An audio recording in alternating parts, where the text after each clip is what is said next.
Okay, welcome pong muli dito sa ating munting YouTube channel.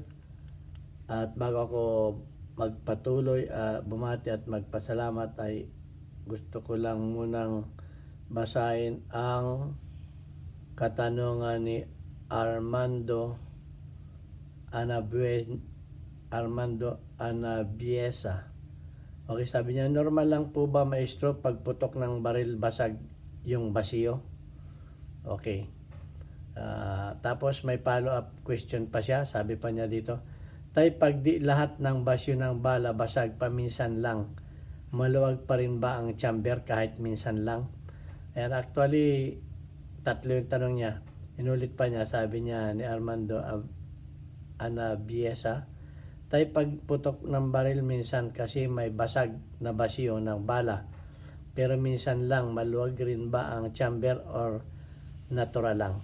Okay, bago natin yan sagutin, ay mabati muna ako ng isang mapagpalang araw sa lahat, lalo tigit sa mga OFW. Saan man panig kayo ng mundo, mag-ingat po tayo. Taglamig na. Usong-uso ng sipon at ubo. Ayan, butit ako'y nakapagpa-doktor na. Magaling na ako. Thank you sa mga nagdasal na ako'y madali ang pagaling. Okay?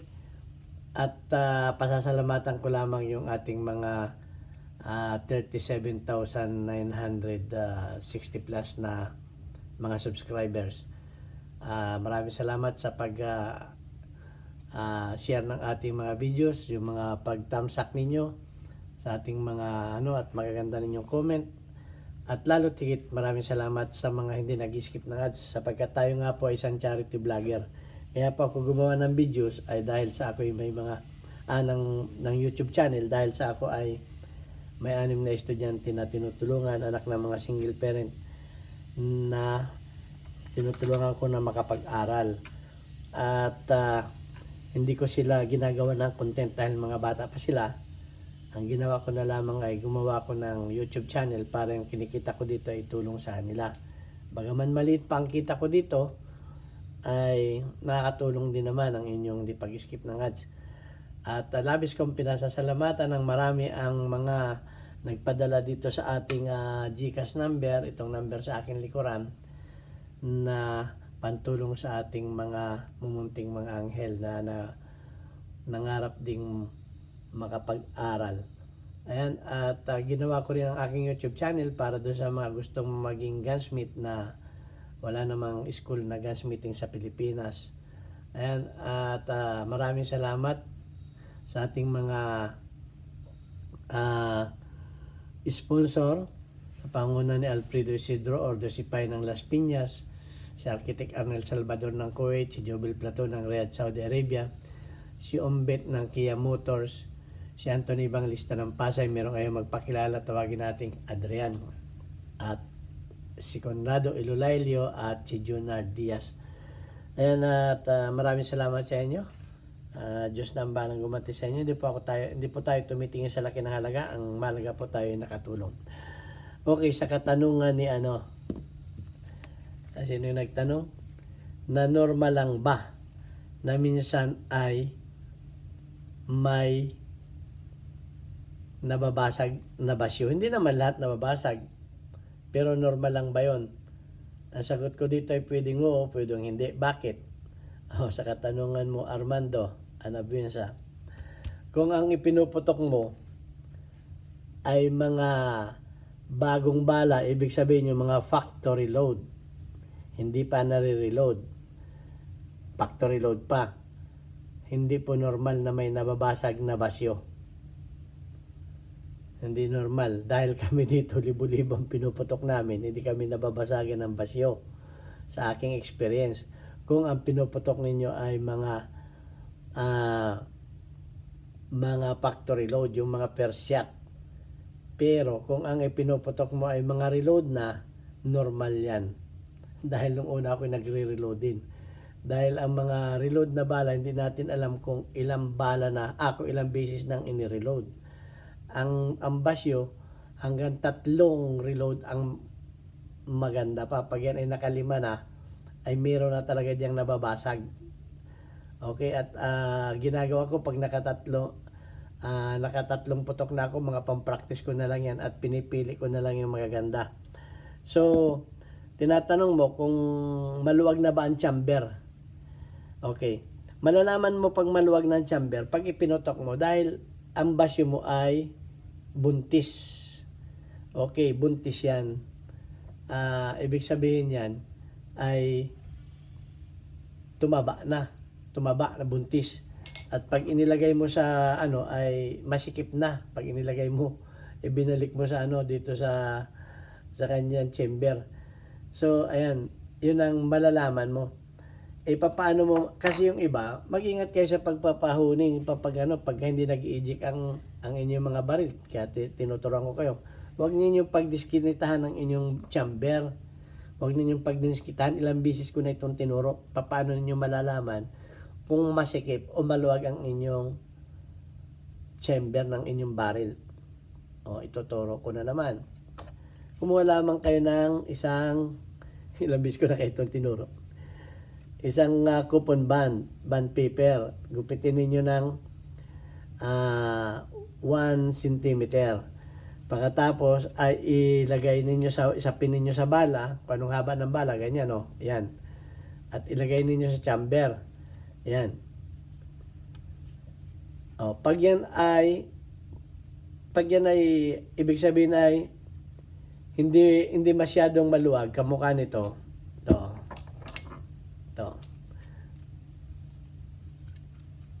Pag kaya na ganyan, yan. Okay yan, okay. Okay yan. Yan ang mga bago, ito yung mga bago na na mga chamber pa. Pero kung yan ay ibig sabihin na hindi naman masyadong maluwag, okay pa rin yun. Okay pa rin yun. Kung halimbawa, ganyan. Nilagay mo ganyan, kamukha yan, nilagay mo ganyan. At inilagay mo na hindi naman masyadong maluwag. Okay. Paano mo malalaman ngayon na maluwag? Dublihin natin. Okay, pag dinubli mo na yung papel, pagkatapos ay gawin mo ulit yung ginawa ko. Yan. Dubli na yung papel. Yan Tignan mo, masikip, hindi pumapasok. Pero pag yan ay maluwag na sa dubling papel, questionable na yung inyong chamber. Yan ang ilang beses ko na ito tinuro, questionable na yan. May mga mababasag na rin dyan. Pag yan ay, may pamisa-misang mababasag na dyan. Kahit pa yan ay mga bago. Questionable na yan. Yun ang, lalo na kung ginawa mo ng tatlong sapin na papel na yan, yun na talaga ang sobrang luwag. So yan, para ninyo malaman kung ang inyong mga chamber ay sa kondisyon pa ba. Ngayon, kahit pa maayos ang inyong chamber, kung ang inyong basiyo, kung ang inyong balang ipinuputok ay mga ilang bisis nang na-reload, talagang may nababasag yan. Dahil nga, yung basyo nyo ay bugbog na. Nakailang reload na, nakalimang reload na mahigit na yan. Talagang yan ay yan ay, kasi ang mga ganyan, ay pag inireload mo, kasi nire-resize yan, hindi na rin makuha yung tamang resize. Bumabalik na rin, hindi na makuha dahil sa bugbog na nga. So ayan, kung yan ay reload na bala, normal lang na may nababasag talaga kahit pa maganda ang inyong chamber. Okay?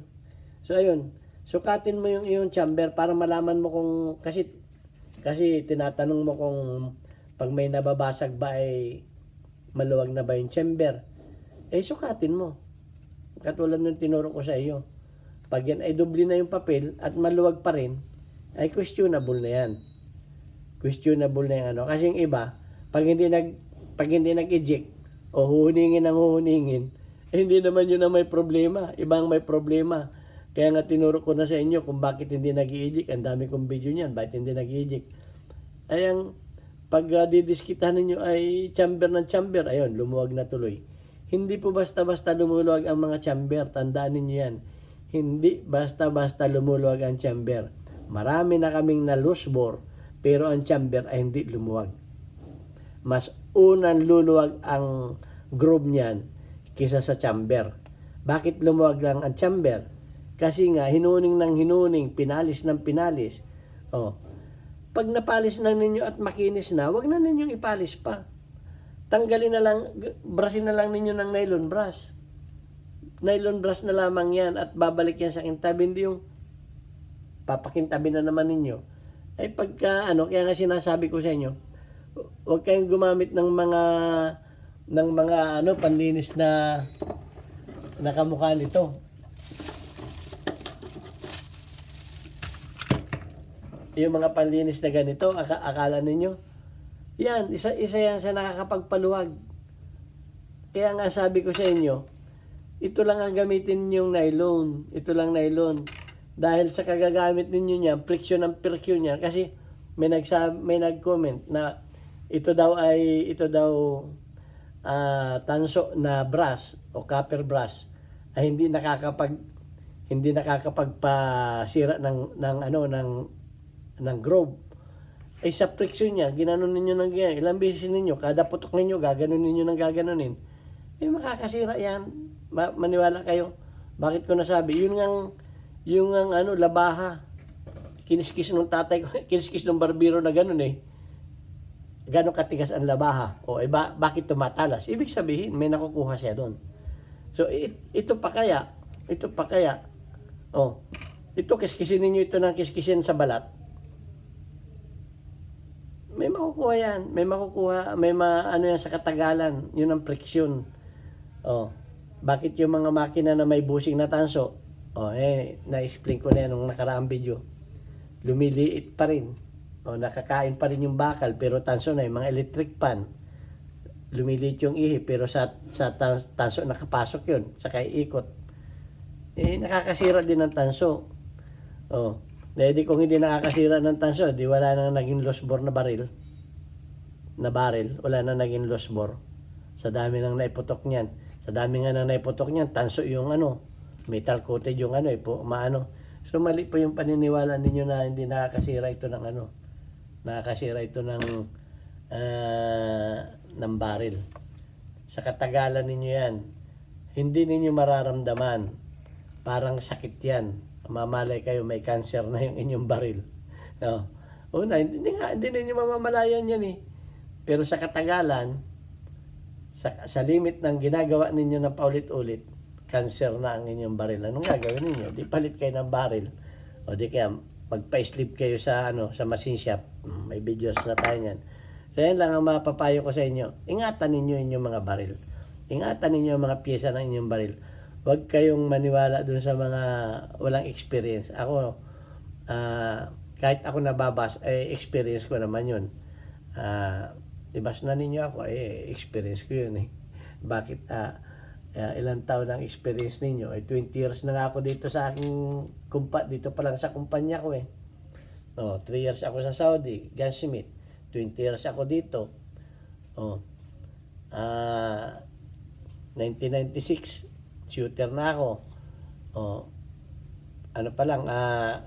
19 years old pa lang ako, machinist na ako. Marami akong experience sa ganyan. Hindi ko pinagmamalaki sa inyo experience ko, ibinabahagi ko sa inyo. Kaya pasensya na doon sa aking mga baser. Nasa sa inyo na yun kung ako'y paniniwalaan ninyo. At natutuwa naman ako dahil marami ang natututo sa atin. Kamukha ni Boy Umay.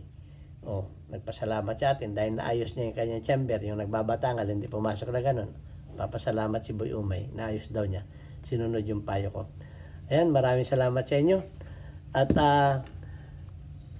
please support lang yung YouTube channel ni Renegade Offering Channel, ROC Out of the Box. Thank you sa iyo, Renegade, sa iyong palipad nung aking ako ay premiere. Okay, yung mga maliliit na halaga yan ay pinapasalamatan ko yan. Gano'n mang kalaki yan. Ang importante ay ako'y nalaala ninyo at pinasalamatan ninyo ako bilang pagtuturo ko sa inyo ay malaking bagay din sa akin yan. Kaya supportahan natin ang YouTube channel ni ROC, Renegade Offering Channel. ROC Out of the Box. At yung YouTube channel ng aking mentor, yung nagturo sa akin sa pag-YouTube. Please supportahan natin si Jun Sahibert. Yan. Kung wala si Jun Sahibert, di ako matututo mag-YouTube. Okay. Bagaman ako hindi ba marunong mag-edit na ganyan, okay na sa akin ito. Kaya kung minsan ako may maling nasasabi, hindi ko na in-edit yan. Mali yan kung mali. Bahala na kayong magtama sa mga nasabi kong mali. Dahil pag nabasa ko yung inyong comment, alatol yan, diretso yan, sasagutin ko na lang yan. Ayan, at maraming salamat din sa mga ating top commentator. Okay, yung ating mga nag-top engagement. Okay, tingnan natin ngayon kung mga sino yung nag-engage sa atin ng ano. Ayan, yung this week I see. Okay, nangunguna pa rin si Alfredo Isidro. Ayan community. Weekly highlights of your engagement audience members including your top comments. Nangunguna pa rin si Alfredo Isidro. No nakaraan si shout out kay Chinchin Gutierrez. Okay, at si Rio Ranuyan, si Rayunan 100 din ang kanyang engagement. Okay? At si Danilo Prudencia. Okay, 19 ang kanyang engagement. Si Bobby Ubillas tumaas, naging 71 na. Ayan, yung mga binabasa ko lamang yung mga nilalagay dito ng YouTube. So yan, maraming salamat sa inyong mga magandang comment. I-share lamang natin para naman makatulong din tayo sa iba. Ito ang inyong Pinoy Firearms Instructor, sumasagot sa inyong mga katanungan. Kung meron kayong hindi naunawaan sa aking mga sagot, ay please i-follow up niyo yung question. God bless us all. Thank you very much.